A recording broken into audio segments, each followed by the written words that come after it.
Toby, Whitworth indoor track and field pretty much wrapped up a couple weekends ago with our own meet at the podium.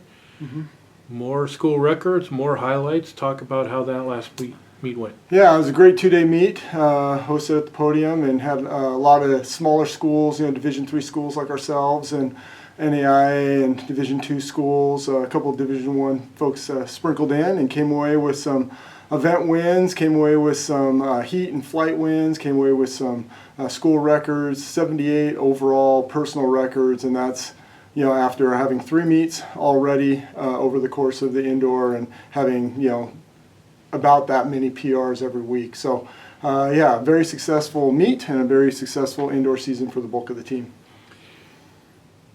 The Northwest Conference to this point yet has not figured out how to have a championship for indoor track and field. So you don't get that cut and dried measure of how you do against the other schools in the league. Yeah. Do you guys try and figure that out on your own? Oh yeah, we're better than everybody else. No, I mean George Fox, they host some meets at their place, but they don't run all their distance runners and stuff.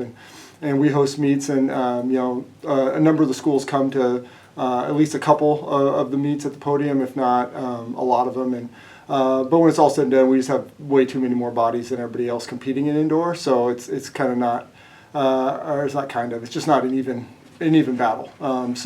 In indoor right now, with us hosting, with us being able to compete, most of our team every week, it's not even a contest. If there was more of a conference championship and a conference, I guess, backing of indoor, things would be a lot closer. So in terms of measuring success for this indoor season, how many school records, how many total PRs, all of that? And I'm sure Brandon has put those numbers together. Yeah, a ton. I don't know. Honestly, after the meet got over last Saturday, we moved on to indoor, or to outdoor, and we have our first outdoor meet on Friday. And so, we've not really moved past indoor, but we've moved beyond it, and we're already looking to outdoor, and all the athletes are honestly looking towards outdoors, even the ones that have qualified for indoor. We've got 3 athletes that will most likely be competing in indoor in the women's shot put, and they're already outside throwing the hammer, throwing the discus, doing the other events so they can get marks to get to outdoor nationals.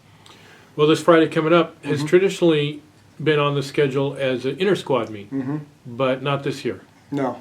Talk about why the change and what you expect to see happen out there. Yeah, from my very first year, 30 years ago, we had an inter-squad meet as the first meet, just to get people out there doing something before meets actually started to count.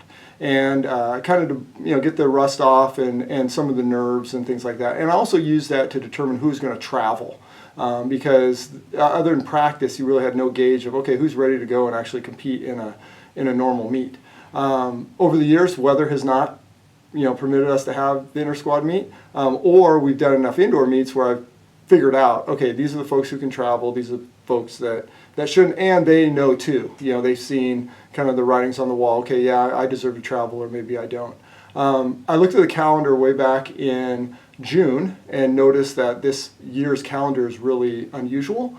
And I was scared that we'd maybe not get in enough meets before our conference championship, which we host, because of weather. And so I thought, hey, I'm going to throw a meet on the schedule early. Sometimes we get freak weather early on in February, and we'll see what happens. And luckily, forecast for Friday is 50 degrees and partly sunny and tailwind. So we're going to take advantage of that. Spokane Community College is going to come over. There's some unattached athletes as well going to mix in, and we'll have a legal meet. These marks will not count for nationals, but they do count for our conference championship.